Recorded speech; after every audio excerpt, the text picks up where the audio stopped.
turabaramukije ikiganiro Modagro gifashwe mu mugongo na Search for Common Ground ku buryo bwa USAID. Uyu munsi rero turi kumwe n'umurongozi wa Innovation Business of Bubanza agiye kutuyagira vyinshi uko bakora, anatubarire nuko gwaruka bwinshi utaragirirwa mahirwe yo kuronka financement, ukuntu ivyo bo kwisunga kugira ngo nabo bashobore kuronka ku karyo baronke ababafata mu mugongo. Reka tubahe ikaze mukurikirana ikiganiro, murakoze.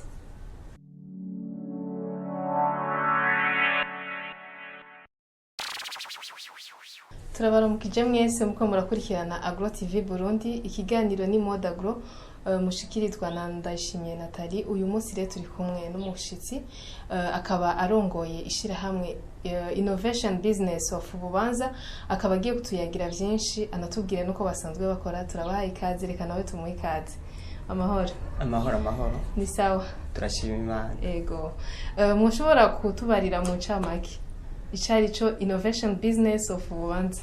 Murakoze cyane. Nkuko muvyumva, Innovation Business of Bubanza ni izina riri mu Congereza. Ni umugambi watangujwe n'abajene diplômé, jeune chômeur, abantu bari bize barabura akazi. Maze tuja hamwe turi abantu bane duca dushinga societe ishobora kuba yo duha akazi, ikongera igatanga akazi no ku bandi batandukanye bagize igihugu. Murakoze. Yego. Mwotubarira mukadusigurira mukatubarira nka historique ya IBB mu buryo buramvuye. Murakoze cyane. Mbo nkuko bisanzwe biri umugambi igihe cyose mu gutangura wa mugoye kandi ntivyama vyoroha. Innovation Business of Bubanza rero ni umugambi watanguye muri 2012 mu kwezi kwa kabiri. Twatanguye tugura imise hama tukayishora i Bujumbura. Twarakoze kuko umugambi usanzwe uhagaze cyane mu bintu byo guhingura ibintu biva mu kigazi. Ico gihe dutangurira kubwo buryo bwo kuba twogura imise tukayishora i Bujumbura, hama turakora, twabikoze ikingo cy'imyaka 3. Mu mwaka wa 2015 rero niho twaciye turonka formation tukoreshejwe na Prodefi. Hama iyo formation yatwigisha ukuntu twotegura umugambi wacu. Umugambi twarawuteguye tuwandika mu gitabo. Tumaze kwandika mu gitabo rero turatangura turakora, baca batwigisha gukora amasabune. Amasabune tumaze kumenya rero kuyakora twinjira neza mu gukora isabune. Ntivyatworoheye rero, twarahuye n'intambamyi nyinshi cyane mu ico kiringo kuko Prodefi yari yatwemereye ko izodufinansa ama equipement. No kuvuga ivyo twakora byose twabikora tuvuga tuti ni twaronka ama equipement tuzoshika kwihangiro. Twarakoze dukora n'inguvu nyinshi, dukora duhomba, twarunguka muga amahera turonse tugasanga turiko turayashira cyane mu byo kurondera impapuro n'ibindi byinshi bitandukanye bishobora guha agaciro societe. Hama mu mwaka wa 2016 niho twabona ko bitatworoheye bivanye nuko mwiki gihe twariko turahingura amasabune, imise twarayigura, hariho umuntu w'umubosi yaca dufasha akaduhingurira kugira ngo turonke amawire parmiste. No kuvuga amavuta y'imise. Uno mubosi ramaze kubona ingufu turiko turakoresha mu bijanye n'iterambere, yahavuye afata ingingo yo kuduhagarika, aratubloka, aratwangira ko twobandanya duhuriza ya mise tuzanye wiwe. Tusharo tugira umugambi kuko umugambi wacu niwo gukorana n'abene gihugu bato basanzwe bafise ibigazi, hama bene gihugu tukabashikiriza imashini za kijambere, bakaza guhurira ku mashine yacu, hama imyimbu bazanye ngaho twebwe tukaca tuyigura, tukaca tugenda kuyironderera, tukayihingura, hama tukayironderera isoko. Tumaze rero kubona uwo mubosi amaze kuduhagarika aradufrena, twahavuye tugira icimbiro cyo gushinga imashini ya mbere. Imashini ya mbere rero tuca tuyishinga ahantu bita mu Gitsira. Tumaze kuyishinga twarakoze mwico kiringo nyene, twaciye kubera ko uburyo twari dufise bari bwaduheranye, twaciye turondera credit muri CCM. Baca baduha credit y'imiliyoni 2.4. Ariko mwibuke ko kugira baduha izo miliyoni 2.4 twari twasabye miliyoni 16. Amahera amaze kuyaduha tuyakoresha uko tuyafise, duca dutangura dukorana n'abene gihugu, tukagura amavuta, tukagura imise, tukayishora mu agence atandukanye twari dufise mu Kayanza, mu Cibitoki. Hama bivanye n'inguvu nyinshi twakoresheje kandi bivanye nuko Prodefi yari yadusabye ko turondera 20% y'ama equipement yari yemeye kudufinansa, twahavuye dufata bwa buryo n'ayandi mbere turagurana hama tugenda kuriha 20% muri Prodefi. Ayo mafaranga tumaze kuyariha byaratevye birabamwo ibibazo bitandukanye ku buryo amahera byabaye ngombwa ko agaruka. Hama nukuvuga mu ico kiringo nyene twarimwo societe yarabaye destabilize kugeza aho rero twiyumvira uburyo bwose bushoboka kugira ngo turondere financement ahantu hose hatandukanye kugira ngo turabe ko societe toshobora kujyama ahubwo ibandanye itera imbere. Murakoze. Yego obedisi bose bagira amahigo yo kuronka financement. Mbega mwebwe mwabigenje gute? Wobarira bari ko baradukurikirana kuko mwebwe inzira muba mwaraciye kugira ngo muronke financement. Ni ikibazo kitatworoheye cyane, ni ikibazo kitatworoheye kubera ko umuntu wese burya bavuga ngo uribwa ni wavumbura. Muri iki gihe societe yari kirahura n'ingorane nyinshi. Twaragiye hamwe n'abagenzi bacu twari dusanzwe dukorana turiyumvira uburyo twokora kugira ngo ibibazo turimo dushobore kubivamo. Rero kubera ko muri formation twari twize muri Prodefi nyene bari batwigishije, bari batubwiye ko igihe umuntu aba ari karakora umugambi ufise umugambi mwiza ugaragara umuntu aracika nk'umusazi. Wabonye wese agashobora kuwumusigurira kugira ngo ari wifuza gufasha afasha. Natwe niko byagenze, twahavuye tugira inama na bagenzi bacu hama twemera duheba uburyo imisi yose ku munsi wa mbere naba namanutse i Bujumbura. Ndiko ndabaza ndondeza ahantu hose hari kigo narinjirayo nkabasigurira iby'umugambi wacu. Nibaza ko mu gisagara cya Bujumbura vrema ahantu hose hari shirahamwe rikora mw'iki kiringo nibaza ko nahashitse. Hamambo bivanye n'ukuntu rero Imana yitegereje amarira yacu niko numva no bivuga. Twarahavuye rero turashika ku kigo bita DTC Development Transformationnel des Communautés. Hama no banda gushimira cyane Directeur General wa DTC kubera ko yatwakiranye ugweze hama acaduhuza n'abanyamerika. Bivanye n'uko umugambi wacu yawumvirije yumva uramunezereye cyane, araraba ingufu turiko turakoresha kandi tukiri bato maze yifuza kudufasha. Kubwiyo mvorera amaze kuduhuza n'abanyamerika novuga ko ibibazo byacu ntibyatorewe umuti byose ariko yabaye inzira y'iterambere ya Innovation Business of Bubanza. Murakoze. Ego hariho n'urundi gwaruka gwinshi gwama gwifuza kuronka nkayo mahigwe nyene yo kuronka financement ariko ntibikunde, ariko nago rukaba rufise ishaka n'ingoga ryo kuronka nawe nyene financement. Mbega bona bo babwira iki bo kwitunganya gute kugira ngo nabo baronke iyo financement? Murakoze cyane. Ico nobwira ugwaruka ubwa mbere hoho nuko ntabwo ari byiza cyane gukora societe wizeye ko ari financement izogufasha kugira ngo ushobore gutera imbere. Ubwa mbere na mbere ho ico numva nobwira ugwaruka nuko umwe wese mu byo ari karakora abanze akoresha ingufu zose zishoboka, ntatinye risk iyo ari yo yose. Abantrepreneur benshi cyangwe ugwaruka gwinshi ruratinya gufata ideni, ruratinya kuja mu ngorane, ruratinya gufungwa. Rero nosaba ko umwe wese mu byo bari karakora abanze akore n'ingufu zose zishoboka. Niya gere gihafisi ikintu kiboneka ashobora kwa yo kwereka umubaye maze hacasigara ko akagenda ashikiriza abo ashobora kuba we wobona ko boshobora kumufasha. Ndizera ntakekeranya ko afise ibintu biboneka kandi bigaragara azofashwa. Hama gusa ikintu numva novuga nuko atamuntu ashobora gufasha umuntu adafise impapuro ziboneka zishobora kumwereka ko no muntu afise uburenganzira bwo gukorera ku mugaragaro muri leta.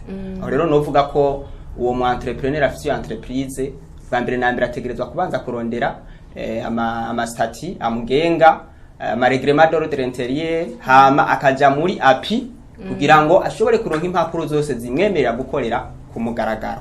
Mwico gihe rero izo document zifise ari umubayeri yifuza gufasha nukuri nibaza ntakekeranya ko ashobora gufashwa kuko byose umuntu abihabwa n'Imana. Murakoze. Yego.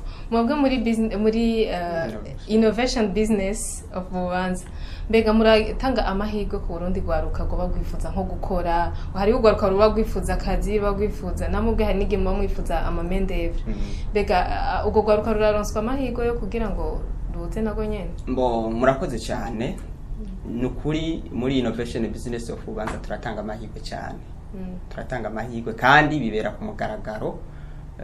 Nubuzi bwinshi tumaze gutanga kuko ubu tuvugana dufise abakozi barenga 29 bakora muri Innovation Business of Bubanza kandi bose bahembwa ku kwezi turafise n'abahembwa bivanye n'ibikorwa baba bakoze abo nabo nyene ni benshi kuko bashika 66 bamwe ku munsi ku munsi abo bahembwa bivanye n'ibikorwa baba bakoze tukavanako hama innovation business of Bubanza iratanga ama opportunity menshi kuko hari ama formation atandukanye usanga turiko turakoresha ivyo byose rero twebwe ntidutanga akazi kubera umuntu muba muvukana cyangwa hari icyo mufana cyangwa ari umugenzi tugira amarecruitment abantu bakazana amadosiye hama amadosiye tukaya preselectiona tumaze kuya preselectiona tukabahamagara bakaza gukora ikibazo ku mugaragaro hama uwo amahirwe aguye ko akaronka ko kazi hama kandi igituma iby'iwacu bica ku mugaragaro nuko ku rubuga rwacu rwa Facebook rwa Innovation Business of Bubanza apere d'offre yose niho tuyicisha abipfuje rero gupostira baciye kubwo rubuga nabo nyene turabakira nibaza ko n'umwanya nyene tuvugana hariho abo duheruka gupreselectiona ba postiye baciye kuri Facebook twaragize preselection nibaza ko nabo nyene mwiyindwi turashobora kubahamagara kugira ngo baze gukora ikibazo kuko twari tumaze iminsi turarondera abakozi babiri umwe ni umwaja marketing uwundi ni umutekinicien machiniste adufasha kubayo gukorera ama machine dusanzwe dufise kuko ubu gushika ubu dusanzwe dukorera mu bibanza bitandukanye kandi aho zashinze imashini sa Innovation Business of Bubanza murakoze. Yego. Mbega nkuko gwaruka ruba ruje gukora ama formation muri IBB. Muba nizihe nyigisho mubaha inyigisho za gute? Mubigisha gukora amasabuni, gukora amavuta mu bigisho. Inyigisho dutanga bivana n'umwe wese domaine aje gukoreramo. Nkubu umuntu aje mu bintu bya marketing ubwa mbere na mbere tubanza kumwereka ama produit dufise kwifuza ko azoza aradandaza hama tukamwereka uburyo ashobora gukoreramwo kwakira abakiriya bacu abafournisseur bacu kugira ngo igikorwa kizogende neza hama dufatiye nko kuba kumwaja machiniste nk'akarorero ubu muntu rero abwirizwa kwigisha ubwa mbere kwigishwa ingene IBB imeze ko ntitunganije imashini ifise izarizo n'ukuntu azozitreta kugira ngo ntizishobore gupfa hano babwira nk'akarorero nk'umukoordinateur uwo nawe hari izindi nyigisho abwirizwa guhabwa kugira ngo igikorwa kigende neza ariko kandi inyigisho nyezina zihabwa abanywanyi bacu dusanzwe dufise abo mwico gihe turarondera aba consultant badufasha kuduforomera abanywanyi bacu dusanzwe dukorana basanzwe baduha imyimbo bari mwishira hamwe kugira ngo ishira hamwe ribe rikomeye rifise abanywanyi babikunda kandi bagitaho kuko ni byiza ko umuntu ari mwishira hamwe abanza kwitaho ishira hamwe hama naryo rikazomwitaho igihe ariteje imbere murakoze. Yego. Obed tugushimire rero kubona mwani mwatwitavye. Murakoze cyane. Yego. Twizere ko nurundi gwaruka rwinshi rushobora guhurumbira IBB biciye mwa kino kiganiro nyene. Nukuri ni byiza cyane kandi abipfuza kwinjira muri IBB cyangwa gukorana na IBB imiryango iruguruye uburyo bwo gukorana na IBB n'uburyo bwinshi hariho gukorana na IBB uri umukozi wa IBB hari gukorana na IBB uri mu actionnaire wayo hari gukorana na IBB ujejwe kudandaza ibidandazwa byacu n'ubundi buryo bwinshi butandukanye hama gukorana na IBB kandi turashobora gukorana uriko uraduha financement udufasha mu bikorwa bitandukanye nk'ivyo byo gukorana n'abene gihugu nk'ivyo byo guteza imbere societe yacu n'ibindi byinshi bitandukanye kandi koko turashobora no gukorana na IBB ku bantu bafise amashira hamwe babuze iyo bava niyo baja turashobora kubagirira encadrement nabo kugira ngo bashobore gukora bashike kwiterambere rirama murakoze. Yego urumva rero twese turahawe ikaze. Mwese murahawe ikaze vraiment. Yego murakoze cyane. Merci beaucoup. Yego. Reka tubashimire nawe mwariko murakurikirana Agro TV ikiganiro yari Mode Agro murakoze cyane.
nk'uko bisanzwe rero development transformationnel de communauté maze kuduhuza abanyamerika barumvise igisabo cacu hama baradufata mu mugongo baciye baduha financement y'imiliyoni 166.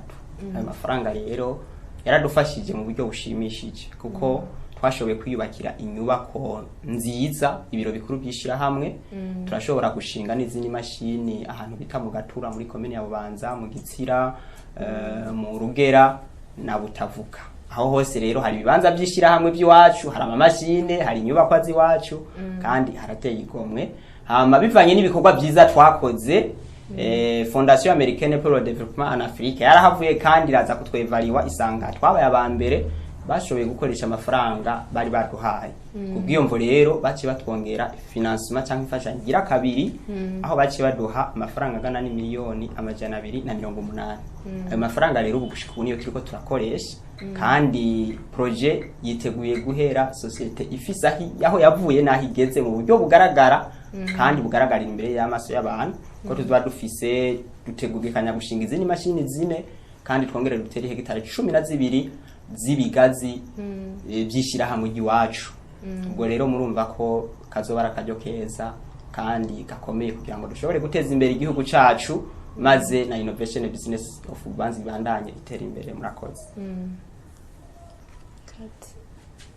Okay, na yindi musugira. Turakora indi émission ya métier de l'avenir. Pierrot. Ijya métier de l'avenir nakubajije ni nkimwe twakorana na Fulgence ubwa mbere. Zijya twakora disanzwe ubwa mbere. Ntiyazi yaje. Azijya. Comment on a géré Baza kutubwira nyine uko muzanditse ibishyitsi magenda ni kuvuga aza kuvuga cyane rwose mu kintu cy'ikazi uburimyi bwacu, akamaro ko kukirima. Donc atuganira ahanini ku kigazi ukuntu kirimwa, akamaro ko kirima, nyine hizo nyine sinzi ko bakufye ngaho ntabwo babona bakora rima